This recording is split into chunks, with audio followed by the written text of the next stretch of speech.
Hello everyone and welcome back to Modern English Talk. I'm Emma and I'm very happy to have you here today. Let me ask you a simple question. When you want to speak English, do you first think in your own language and then translate your thoughts into English? If your answer is yes, don't worry. You are not alone. Many English learners do the same thing. For example, you may want to say, I am hungry.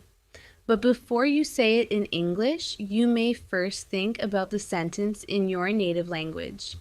Then you translate it into English. This may take a few seconds. And when you do this again and again, speaking English can feel slow and difficult. Sometimes you know many English words. You understand English videos. You can read English books. You can even understand what other people are saying. But when you try to speak, your mind suddenly becomes quiet. You think, what should I say? Then you search for words. Then you translate. Then you think about grammar. And finally, you may lose confidence. But what if you could train your brain to think more directly in English? What if you could see something and immediately think of the English word? What if you could feel something and describe it in English without translating every sentence? That is exactly what we are going to talk about today. In this episode of Modern English Talk, our topic is how to think in English. I will show you simple ways to train your brain to use English naturally. And don't worry, you do not need advanced vocabulary. You do not need perfect grammar. You do not need to study English for many hours every day. You can start with very small thoughts. You can practice while drinking tea, walking, cooking, cleaning, studying, working, or getting ready in the morning. The most important thing is to practice a little every day. So, if you often translate from your native language into English, stay with me until the end of this episode. By the end, you will have some simple exercises that you can use every day to slowly build the habit of thinking in English. So take a deep breath, relax, and let's begin. Let's train your English brain together. Before we learn how to think in English, let's understand what thinking in English actually means. When you hear the words think in English, you may imagine something difficult. Maybe you think, do I need to think about everything in English all day? No, you don't. You don't need to change every thought in your mind into English immediately. Thinking in English is much simpler than that. It means creating a direct connection between an idea and an English word or sentence. Let's look at a very easy example. Imagine you are thirsty. You see a glass of water. If you are still learning English, your brain may work like this. First, you have the idea in your native language. Then you find the English word for water. Then you create an English sentence. Finally, you say, I want some water. This process is normal. But when you become more comfortable with English, you want your brain to work differently. You see the water and your brain immediately connects it with the English word water. Then you may naturally think, I'm thirsty. I need some water. Where is my water bottle? You are not translating every word. You are simply using English. That is what thinking in English means. And remember, thinking in English does not mean thinking with difficult vocabulary. You can think in very simple English. For example, imagine you are sitting in your room. You can look around and think, this is my room. There is a table. My phone is on the table. The window's open. The room is quiet. I am sitting on a chair. These sentences are very simple, but they are extremely useful. Why? Because you are training your brain to connect your real life with English. You are not sitting with a dictionary and translating every sentence. You are simply looking at your life and describing in English. Here is another example. Imagine you are walking outside. You see a car. Instead of thinking about the word in your native language first, try to think car. Then, that car is very big. The car is moving fast. There are many cars on the road. You are building a small English conversation inside your mind. And this is an important point. Thinking in English is not something that happens in one day. It is a skill. Just like speaking, listening, or reading, your brain needs practice. At first, you may think only one word. Then you may think 2 or 3 words. After some time, you can create short sentences.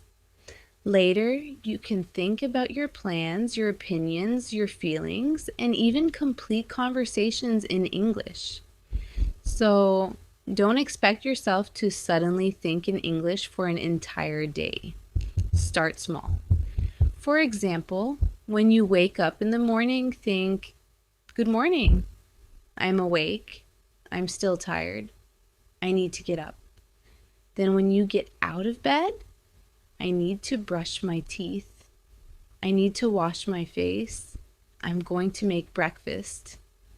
These are small thoughts, but they are powerful practice. Another important thing is that you do not need to speak these thoughts aloud every time. You can think silently, but sometimes saying the sentences aloud is even better because it connects thinking with speaking. For example, when you make tea, you can say, "I'm making tea. The water is hot. I need some sugar. Now I'm going to drink my tea." This may feel strange at first. You may even feel like you are talking to yourself. That is completely okay. You are practicing, and remember something very important. Thinking in English does not mean thinking perfectly in English. You will make mistakes. You may use the wrong tense. You may forget a word. You may create a sentence that sounds a little strange. That is okay. The goal is not perfection. The goal is to make your brain more comfortable with English. Think about a child learning a language. A child does not first learn every grammar rule. A child listens. A child repeats. A child connects words with people, objects, actions, and feelings. Slowly, the language becomes natural. You can use a similar method as an English learner. Connect English with your real life. See a cup and think, "Cup." Feel tired and think, "I'm tired." See rain and think, "It's raining." Feel hungry and think, "I'm hungry." Make a plan and think, "I'm going to study tonight." The more you do this, the stronger your English thinking habit becomes. So if you remember only one idea from this section, remember this. Thinking in English means reducing the distance between your thoughts and English. You see something, you feel something, you want something, you plan something, and instead of translating everything first, you try to connect that idea directly to simple English. Start with one word, then a short sentence, then another sentence. Little by little, your brain will become more comfortable using English. And that brings us to an important question. Why do we translate? Now let's talk about something that almost every English learner experiences. Why do we translate in our heads? Why can we understand English, but when we want to speak, our brain first uses our native language? There are several reasons for this. The first reason is simple. Your brain is used to your native language. You have used your first language for many years. You use it when you wake up. You use it when you talk to your family. You use it when you think about food. You use it when you make plans. You use it when you feel happy, sad, angry, or tired. Your native language is connected to almost everything in your daily life. So, when you want to express an idea, your brain naturally chooses the language it knows best. For example, imagine you are hungry. Your brain immediately creates a thought in your native language. Then you remember the English words and change the thought into English. You may finally say, "I'm hungry. I want to eat something." This is completely normal. It does not mean you are bad at English. It simply means your brain has not yet built strong, direct connections between your thoughts and English. The second reason is lack of vocabulary. Sometimes you know what you want to say, but you don't know the English word. For example, you see something in your room and you know its name in your native language, but you cannot remember the English word. So you stop. You think in your native language, then you try to translate it. Maybe you search for the word in your mind, and sometimes you become frustrated. This is another reason why thinking in English can feel difficult, but there is a very important solution. You do not always need the exact word. If you forget one word, try to explain it using words you already know. For example, maybe you forget the word umbrella. Instead of stopping completely, you can think, "It is something I use when it rains." That is still English. You may not know the exact word, but you are communicating the idea. This is a very important skill. Fluent speakers do not always know every word. They know how to explain things in different ways. The third reason is the habit of translation. Maybe you learned English by translating sentences from your native language. You learned a word in your language, then learned its English meaning. You may have studied grammar by changing sentences from one language to another. This can help you learn English in the beginning.